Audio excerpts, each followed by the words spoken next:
พระทรงเพิ่นนุ่งใดหั่นเพิ่นว่านุ่งซี่นี้เนาะไปทางลาดทางการได้เพิ่นว่าหั่นน่ะโดยแล้วก็เพิ่นก็ใส่ประจำคันแม่นซี่นี้แบบนี้หั่นน่ะโดยวันที่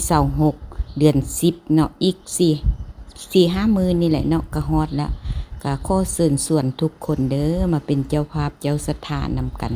อยู่วัดบ้านโพนสวัสดิ์เนื้อเมืองซี่โคตตะบองเนาะนครหลวงเวียงจันทน์เนาะแม่แก้วก็ขอเป็นสะพานบุญให้เบิดทุกคนเนาะที่จะไปเฮ็ดบุญเฮ็ดกุศลกฐินสามัคคีนำกันเนาะอยู่วัดบ้านโพนสวัสดิ์เนื้อโดยมากินกาแฟนำกันมื้อนี้ก็ไปวัดตักบาตรแล้วก็กินข้าววัดเนาะก็มาฮอดบ้านแล้วก็สิมา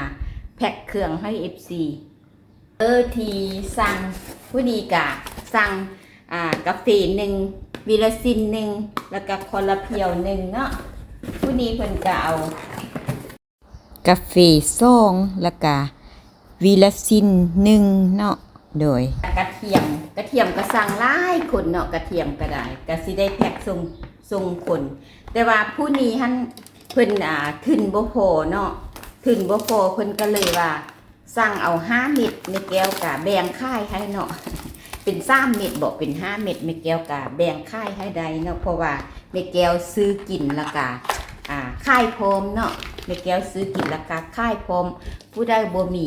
ทุนทรัพย์เพียงพอหั่นแม่แก้วก็สิแบบค่ายให้แบบที่ว่าเอาตามขึ้นของไผของลาวเนาะแม่แก้วก็สิเอาออก5ก่อน2 3 4 5เนาะแก้วก็สิเอา5ก่อนนี่ก็สิเอาฝากไปให้เพิ่นเนาะแก้วก็สิเอาออก5ก่อนสกับให้แก้วไว้เนาะโอเคขอบใจหลายๆเด้อที่ให้เคบ๊ายบายแม่แก้วเฮ็ดกล้วยอบธัญพืชเนาะลองซื้อเครื่องมาเฮ็ดเองลองเบิ่งว่าสิเฮ็ดกินนี่แหละแล้วก็เลยว่าเฮ็ดเป็นแล้วก็พอดีเอาไปตักบาตรอยู่วัดเนาะเครื่องประกอบแม่แก้วซื้อมาก็มีมะกล้วยเนาะมะกล้วยนี่สุกสำนี้เรียกว่าสุกกว่านี้ก็ได้เนาะ